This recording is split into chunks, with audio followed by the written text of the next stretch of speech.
नमस्कार। आप सभी प्रशिक्षुओं का Sai college of teachers training उनामा के इस ऑनलाइन क्लास में स्वागत है। आज के क्लास में हम बात करेंगे बीएड प्रथम वर्ष के पेपर कोड ईपीसी 2 के यूनिट 2 से।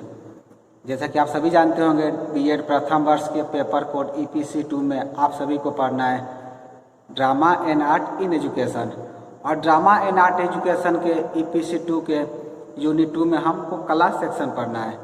तो कला सेक्शन के अंतर्गत हम पिछले वीडियो में बात कर रहे थे क्रिएटिव आर्ट के बारे में। हमने क्रिएटिव आर्ट के बारे में जाना था और आज के क्लास में, आज के वीडियो में हम बात करेंगे मीनिंग ऑफ क्रिएटिव आर्ट के बारे में भी हमने जाना था। दो चीज़ के बारे में हमने बात किया था, क्रिएटिव आर्ट एवं मीनिंग ऑफ क्रिएटिव आर्ट के बारे में। और आज का हमारा टॉपिक है, आज हम जानने वाले हैं एलिमेंट्स ऑफ क्रिएटिविटी के बारे में। आज हम बात करेंगे सृजनात्मकता के तत्व, एलिमेंट्स ऑफ क्रिएटिविटी। वो कौन कौन से एलिमेंट्स होते हैं क्रिएटिविटी के, इसके बारे में हम विस्तार से आज के क्लास में चर्चा करेंगे, बात करेंगे। तो चलिए शुरू करते हैं क्लास को और समझते हैं एलिमेंट्स ऑफ क्रिएटिविटी को। सबसे पहले आप हेडिंग देंगे सृजनात्मकता के तत्व, यानी एलिमेंट्स ऑफ क्रिएटिविटी। आपको लिखना है सृजनात्मकता के तत्व, एलिमेंट्स ऑफ एक्टिविटी की जब हम बात करते हैं तो शुरुआत हम करेंगे आपके गिलफोर्ड के परिभाषा से। यानी गिलफोर्ड जी जो है ना, वो आपके एलिमेंट्स ऑफ क्रिएटिविटी पर वो परिभाषित किया है। वो कहते हैं, उनका कहना है ability to go beyond to current situation. यानी इसका अर्थ क्या हुआ? इसका अर्थ हुआ तत्कालीन स्थिति से परे जाने की योग्यता। यानी आप कह सकते हैं ability to go beyond to current situation, अर्थात व्यक्ति वर्तमान परिस्थिति से हटकर उससे आगे की सोचता है और स्वयं के चिन्ह को एक मृत रूप प्रदान करता है। तो आप यहाँ कह सकते हैं ability to go beyond the current situation की तत्कालिक स्थिति से परे जाने की योग्यता जो है क्या होती है? एलिमेंट्स ऑफ क्रिएटिविटी के अंतर्गत हम देखते हैं। और दूसरा में आप लिखेंगे, दूसरा आपका है द एक्सप्लेनेशन ऑफ प्रॉब्लम। यानी इसका हिंदी हुआ समस्या की पुनः व्याख्या। री एक्सप्लेनेशन ऑफ प्रॉब्लम यानी समस्या की पुनः व्याख्या। जिस कलाकृति में, इसमें आप लिखना है जिस कलाकृति में समाज दृष्टिगत हित चिंतन प्राप्त होता है वही आदर्श क्या है? कला है। इस प्रकार एक कलाकार समाज का प्राण होता है और वह तत्कालीन समाज की रीति नीति, धर्म, कर्म और व्यवहार वातावरण से ही अपनी सृष्टि हेतु प्रेरणा प्राप्त करता है और लोक कल्याण की भावना का प्रतिनिधित्व करते हुए अपनी कृति का, कला का निर्माण करता है। यानी इसका अर्थ क्या हुआ? री एक्सप्लेनेशन ऑफ प्रॉब्लम का अर्थ यह हुआ कि कलाकार जो है अपनी समस्या की जो पुनः व्याख्या करते हैं, कि जो समाज में जो भी उसके परिवेश में जो भी समस्याएं होती है, जो भी प्रॉब्लम्स होते हैं, उनका क्या करता है? वो पुनः व्याख्या करता है और अपने क्रिएटिविटी के आधार पर, अपने समझने सृजनात्मकता के आधार पर वो क्या करता है? सब चीज़ों का निर्माण करता है। चलिए इसके उपरांत आप हेडिंग देंगे। अब आपको लिखना है कला सामाजिक चेतना के रूप में। जैसा कि मैंने कहा, ये कलाकार जो है अपने क्रिएटिविटी के बदले या फिर अपनी सृजनात्मकता के बदौलत क्या करता है? वो समाज के लिए कई सारे कार्यों को करते रहता है। तो आप यहाँ पर हेडिंग देंगे, टॉपिक आप लिखेंगे, हेडिंग लिख सकते हैं कला सामाजिक चेतना के रूप में। इसमें आप सभी को लिखना है कि कला में सामाजिक चेतना उसकी विषय वस्तु एवं उसके लोक से जुड़ी हुई होती है। उसमें परंपराएं, विरासत, स्मृतियाँ, रहस्य और प्रतीक आदि जो है विचार और सिद्धांत पाए जाते हैं। कला समाज में जो है अंतिम उद्देश्य से नहीं जुड़ी रहती है, क्योंकि कलाकार एक सामाजिक इकाई होता है। कलाकार क्या होता है? एक यूनिट होता है, एक सामाजिक इकाई होता है। अतः परिणाम स्वरूप वह भी सामाजिक रूप से प्रतिबद्ध होता है।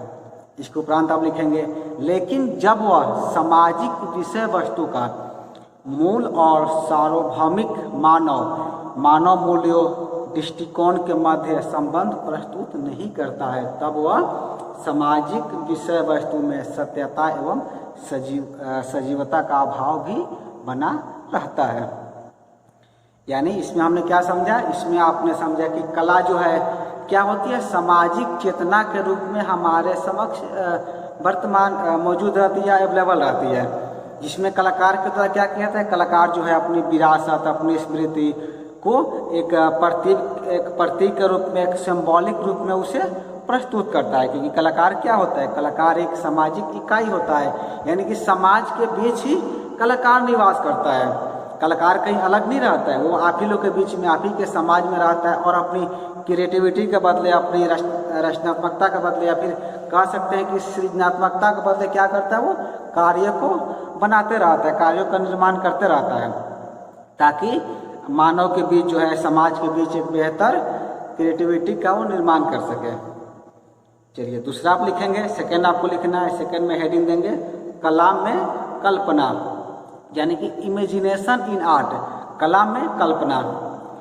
कला का सृजन जो है कल्पना के माध्यम से ही होता है। आप सबको पता होगा, जब कोई हम कलाकृति बनाते हैं तो क्या करते हैं, अपने मन मस्तिष्क में उसकी एक छवि तैयार करते हैं और फिर उस छवि के अनुसार, उस अपनी कल्पना के अनुसार हम आकृतियों का निर्माण करते हैं। इसलिए कहा गया कला जो है, कला का सृजन कैसे होता है, कल्पना के आधार पर होता है और साथ ही साथ उसके रसास्वादन में ही कल्पना का तत्व प्रचुर मात्रा में विद्यमान रहता है। इसमें आप लिखेंगे कला में कल्पना में आप सभी को लिखना है कि कला का सृजन कल्पना के माध्यम से होता है और साथ ही उसके रसास्वादन में ही कल्पना का तत्व प्रचुर मात्रा में विद्यमान रहता है। इसके उपरांत आप लिखेंगे कि कलाकार अपनी कृति को देखकर आनंदित होता रहता है, तब अपनी बुद्धि एवं तर्क पर आधारित उस आंदोलन का वो मूल कारण खोजता है। इनमें उसके अनुसार जो तत्व प्रभावशाली होते हैं वह क्या करता है, उन्हीं का चुनाव करता है और अपनी कल्पना शक्ति से उनका परिमार्जन करते हुए और अधिक प्रभावशाली रूपों का उद्भव करता है, यानी कि और अधिक आपके प्रभावशाली रूप और अधिक बेहतर रूपों का निर्माण करता है। इस सब के उपरांत वो क्या करता है, इस सब के उपरांत ही वो अपने इन रूपों, अपनी कला के इन रूपों को किसी भी माध्यम से वो व्यक्त करता है। यानी इसका अर्थ क्या है, कला में क्या करता है, एक कलाकार जो है अपनी इमेजिनेशन पावर का, यानी कि अपनी कल्पना का प्रयोग करता है और अपनी कल्पना का प्रयोग करके अपनी बुद्धि के आधार पर, अपने तर्क के आधार पर वो सब चीज़ों का निर्माण करता है, सब चीज़ों का रचना करता है। तो इसीलिए आप कह सकते हैं कि आप लिखेंगे कि कला में कल्पना का पर्याप्त तत्व सदैव विद्यमान रहता है। आपको यहाँ पर लिखना है कि कला में क्या होता है, कला में कल्पना का पर्याप्त तत्व जो है सदैव, यानी कि हमेशा विद्यमान रहता है, यानी कि हमेशा मौजूद रहता है। इसके उपरांत आप हेडिंग देंगे, आपको लिखना है कला समाज में प्राकृतिक चेतना। आप सब हेडिंग देंगे, आप लिखेंगे कला समाज में प्राकृतिक चेतना। इसमें लिखना है कि एक कलाकार जो है समाज के अंदर रहते हुए प्रकृति के संपर्क में भी आता है। यानी कला तो समाज में रहता ही है, कलाकार जो है तो समाज में रहते हुए उसके अंदर प्राकृतिक चेतना भी विकसित होती रहती है और वह प्रकृति के माध्यम तथा विभिन्न तथ्यों का भी आदान प्रदान करता है। आदान प्रदान यानी क्यों, प्रकृति से सीखता रहता है, प्रकृति से लेता भी है, प्रकृति को देता भी है। यानी कि आदान प्रदान जो है एक कलाकार के द्वारा किया जाता है, जिसके आधार पर कलाकार जो है जीवन के विभिन्न रहस्यों को उद्घाटित करने में भी सफलता प्राप्त करता है और पूर्णता की प्राप्ति के इस पथ में वो प्रत्येक कदम बढ़ाते हुए कलाकार प्रकृति के रूप में साक्षात्कार करता है और वह अगले कदम पर मानव की सेवा भी करता है।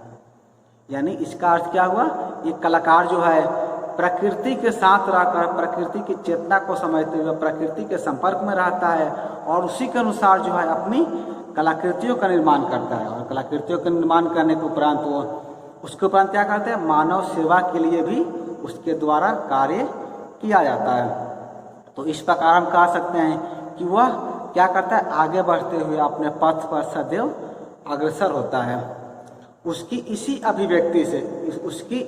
अभिव्यक्ति में सौंदर्य का आंतरिक रूप भी हमें दृष्टिगत होता है, यानी कि दिखाई देता है।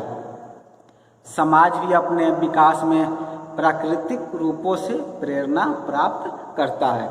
आप यहाँ पर लिखेंगे कि समाज भी जो है अपने विकास में प्राकृतिक रूपों से, यानी कि जो नेचुरल सीन है, जो प्राकृतिक दृश्य है, इससे क्या करता है, समाज भी प्रेरणा प्राप्त करता है। इसके उपरांत आप लिखेंगे, पैराग्राफ चेंज करके आपको लिखना है कि सौंदर्य की जो व्यापकता जो होती है, वो सौंदर्य की व्यापकता ही व्यक्ति के हृदय को प्रभावित और आनंदित करने की क्षमता रखती है।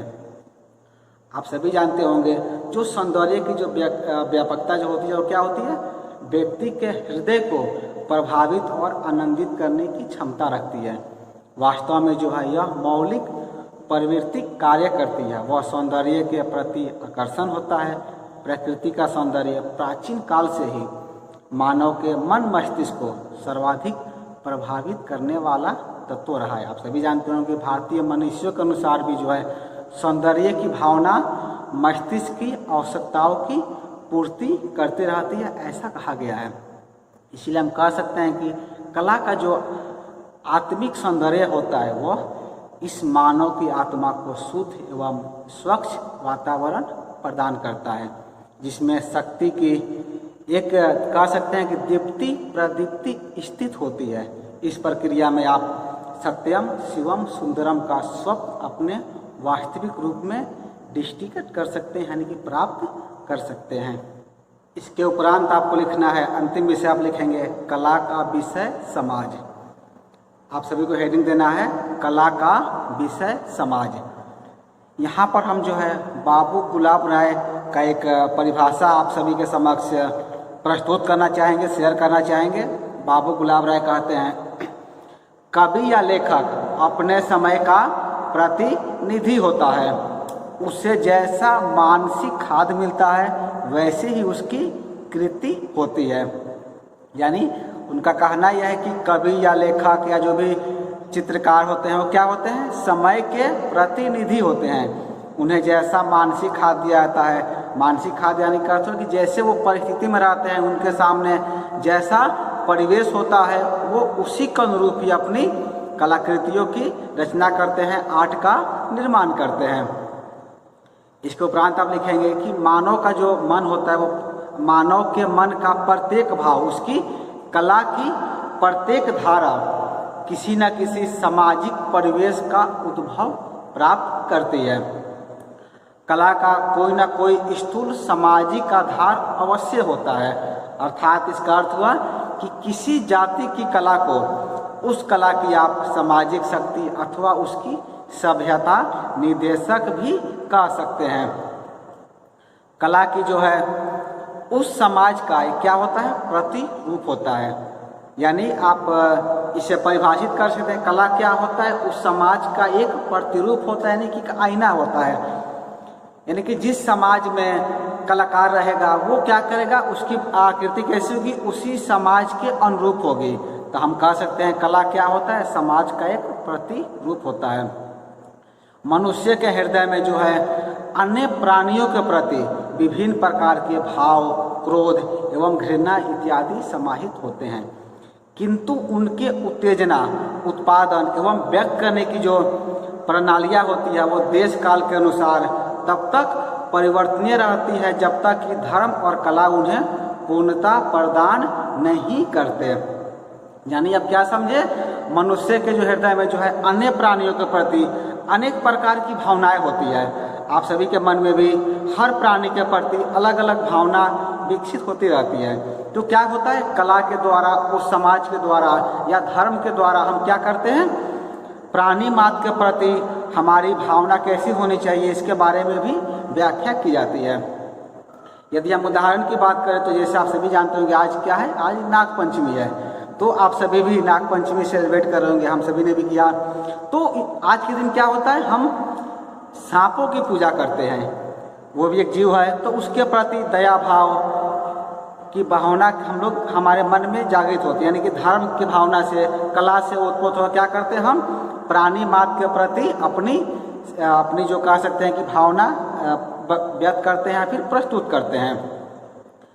आगे आपको लिखना है कि समाज से कलाकार को समस्त भौतिक उपकरण एवं प्राकृतिक सहयोग प्राप्त होता है। समाज अपनी समस्याओं एवं आवश्यकताओं को भी एक कलाकार के सम्मुख निसंकोच व्यक्त करता है और कलाकार उससे प्रभावित होकर उसके समाधान हेतु अपनी कलाकृतियों के माध्यम से उसे प्रस्तुत करता है। यानी आप क्या समझे, समाज में जो है कोई भी यदि समस्या का जरूरत होता है, कोई भी समस्या आती है, कोई भी इसे समाधान निकालना होता है समस्या का, तो क्या करता है समाज जो है कलाकार को कहता है और कलाकार के द्वारा अपनी कलाकृतियों के माध्यम से उस समस्या का समाधान खोजा जाता है। और कलाकार जो है विभिन्न तरह की कलाकृतियों का निर्माण करके, एक जो शिल्पकार होता है विभिन्न प्रकार की कलाकृतियों का निर्माण करके क्या करता है, वो समाज के समक्ष अपनी कलाकृति की प्रस्तुति करता है। तो कला के साथ जो है कल्पना के अद्भुत संयोग के कारण ही कला अपना विषय जो है समाज से चुन पाती है। जैसा कि आप सभी जानते होंगे, कलाकार क्या करता है अपनी क्रिएटिविटी के कारण, सृजनात्मकता के चलते क्या करता है, वो कोई भी चीज़ों का निर्माण करता है, ऐसी चीज़ों का निर्माण करता है जो कि समाज के लिए उपयोगी हो। जैसे हम उदाहरण की बात करें तो उदाहरण में आप बहुत एक अच्छी चीज़ प्रस्तुत कर सकते हैं। मान लीजिए कि जो छाता कंसेप्ट है, छाता जो ओढ़ते हैं, छाता कैसे होता है, छाता का डिजाइन कुछ ऐसा होता है। तो ये क्या होता है, एक छाता कंसेप्ट होता है, छाता ऐसा होता है। तो क्या करते हैं समाज में क्या था, पहले जैसे बारिश होती थी तो बारिश से बचने के लिए लोग विभिन्न तरह की चीज़ों का इस्तेमाल करते, विभिन्न तरह की चीज़ें बनाते थे। तो कलाकार ने एक ऐसा कंसेप्ट निकाला कि इसे एक छाता का रूप दिया, यानी कि जिसे हम क्या कर सकें आसानी से पकड़ सकें और इसको हम बारिश के समय ओढ़ भी सकें। बारिश नहीं भी होती इसे हम समेट करके आसानी से रख भी सकें। तो ये कंसेप्ट क्या किया, एक कंसेप्ट बनाया गया, निर्माण किया गया कलाकार के द्वारा। तो ऐसी बहुत सारी चीज़ें हैं जिसका निर्माण क्रिएटिविटी के द्वारा, सृजनात्मकता के द्वारा किया जाता है। क्योंकि आप सभी जानते होंगे क्या होता है, आवश्यकता ही आविष्कार की जननी होती है। किसी चीज़ की जो है आविष्कार कब होता है, जब उसकी आवश्यकता महसूस की जाती है।